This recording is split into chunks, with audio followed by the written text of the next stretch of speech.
you think it was a three in the moment? Yeah, for sure.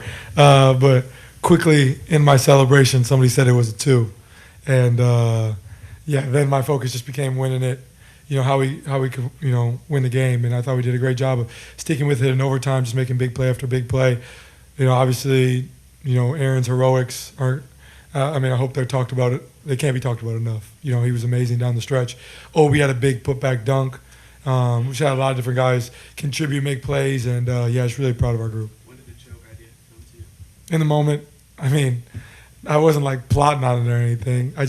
Everybody wanted me to do it like last year at some different point, but it's just gotta feel right, and it felt right at the time. If it would have been, if I would have known it was a two, I would not have done it. So I think I might have wasted it. If I do it again, then I might be. People might say I'm like aura farming, so I'm not. I don't plan on using it again. What's it like to watch Neesmith do what he did? Just boom, boom, boom. Yeah, special, man. I think AA works his tail off. I think each shot that he made just kept giving us more confidence that we could, really win this game. So he was really big for us. And I think to do what he did today while also having to guard Jalen Brunson for probably 30 minutes is very difficult to do. So, like I said, what Aaron Neesmith did today can't be talked about enough. And, I was really proud of his effort and our group's effort. Tyrese, when your shot at the end of regulation goes off the rim, goes up in the air, are you deflated, honestly? No. I knew I'm like, it's going in. It just felt like it got stuck up there, though, And honestly, when it, went in, I was like, I thought my eyes might have been deceiving me in the moment. But it felt good when it left my hand. So, I thought it was going to go in. And, the ball felt like it was up there for eternity. But, man, just a special moment. Tyrese, you guys have talked about this a lot over the past couple of weeks. You're now making comebacks like this, kind of routine, even though they're not. What is it about you guys that allowed you to keep doing stuff that nobody else has been able to do? Yeah, well, I would like to not keep being in this situation. But I think we're just a group that has spent a lot of time, with each other. And I think the front office's decision to keep, the majority of our group together, basically our whole team together essentially after last year, I think it was really big because we've been through everything together. We've been on big losing skids, big winning runs, had to win in so many different ways. So many guys had to step up and make big shots. And I think that's just, I think in the NBA, you don't see a ton of continuity from year to year, right? It's, many teams are changing from year to year. And I think our front office did a great job of keeping this group together. And I think that this just gives us all confidence in each other. Like we feel like we know where everybody's going to be.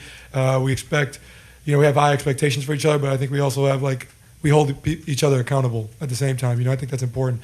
And I've seen people joke about us and call us we're like a college team a little bit because of how close we are and, how we've been together and we're all super young and whatever the case may be. But, man, it's just it's special. And I love playing with these guys and, look forward to, keep this run going. You're obviously a student of history. Do you know about the choke gesture? How much do you know about where that came from, the game, where Reggie did it, and sort of what happened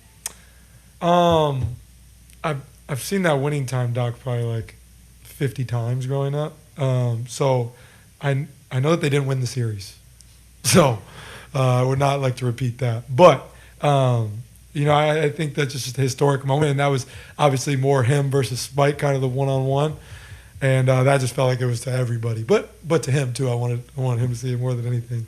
But I think it's just really cool to continue to, make my own history and this group to make our own history while also showing, respect and love to the ones who came before us. So definitely a special moment and, something I won't forget. You called the game in the last round. Reggie was a Knicks game when they were coming back and Brunson a couple baskets in the fourth quarter. And he said, "This is the best fourth quarter closer in the game right here." Is he right? Who? Reggie, that Brunson was the best closer in the game? Or is that maybe you right now, the way you play these playoffs? It's whoever you want it to be. Yeah. Tyrese, I wanted to ask you about something boring like you guys' pace. That's not boring. No, well, I love talking about that. Come on. threes, come back from 17. Do you think that your relentless pressure that you can talk about all postseason, do you think that wore them down a little bit? I think maybe you could say that. They missed a couple free throws there down the stretch. Had a couple short misses there at the end of the game. sure for coach's sake and for coach speak, yeah, the wear down effect was, in full effect right there. But I think the way you got to approach this game and approach the series is that it's going to be a 7-game series that going to be played in 13 days, right? So that's how we're approaching it and looking at it. And you got to take it one day at a time. So, I think just trying to wear on these guys as much as we can. Obviously, their starters play a lot of minutes. I thought, obviously with some foul trouble, some other guys had to play a little bit more. They had a lineup out there that probably hasn't played together a ton, but was really effective for them there. So we just got to do a better job there. But I think, I think it's hard for me to discredit and say that the wear down effect wasn't there. I think from everything you're seeing that's a part of it, and I think that's a part of our identity. How can we wear on teams for 48 minutes? Obviously picking up full court, but as well as our offensive pressure, getting downhill, moving, playing fast. I thought that we did a good job offensively of playing our style. They went on that little run there, and obviously got a pretty big lead there. But I thought we did a great job of, Pascal had the and one on Cat, and we just kept coming and kept coming and kept coming.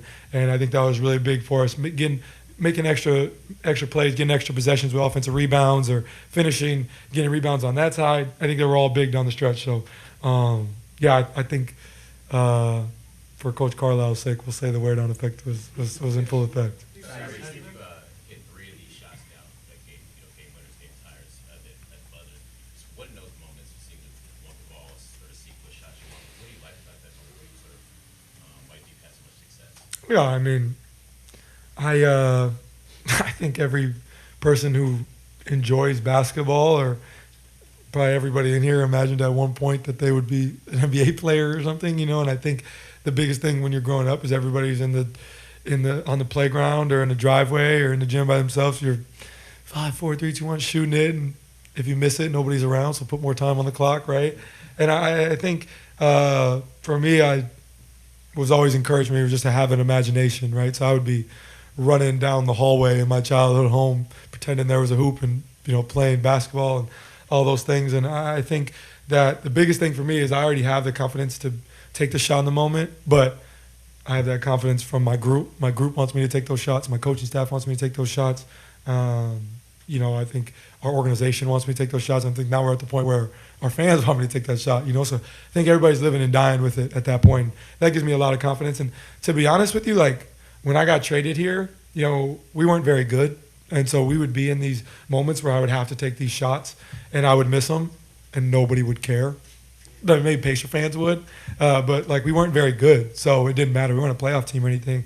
So I feel like that kind of like baptism by fire almost to do that, and then now be in these situations where obviously they matter on such a bigger scale, I think is important for me. So I really think that experience is the best teacher for me, and I've had that as times went on. Guys, we have time for like a couple more. We have a bus here in about 4 minutes. So you and Jalen obviously have a lot of recent history going back to the FIBA World Cup and then last year in the playoffs, and then you guys staring each other down in WWE ring, and now you're back here in the conference finals. Just to have a game like this against him, what does it mean for you and for the journey that you guys have done? I mean, he's a great player. I love competing against him. I know maybe I'm not supposed to say that like we're friends, but I love competing against that guy, and I think just love competing, in general. And I think the storied rivalry between the Pacers and Knicks is really cool. But I think where we are right now, how much does it really matter? We're writing our own stories right now, and so I think where we are is a special time and something that's going to be remembered by, fans of the Pacers, fans of the Knicks, moving forward. So just really, really special to compete against him and just compete in general. Huh? When we got down like, what was that, 16, 17, or let's get it to 10, let's get it to 5. I think just trying to walk them down. There's no 17-point shot, so I think we did a great job of just chipping away, and good things happen for us. We have time for one more. Did you get a chance to interact with Reggie, either walk eyes with him or hear from him after the game? Just anything? I know you said you wanted to see it. After I did my post-game interview, we locked eyes and had a little moment. I didn't want to go over there because it's obviously pretty hectic over there, but we communicate pretty often. So definitely a special time, and really cool he was in the building for that.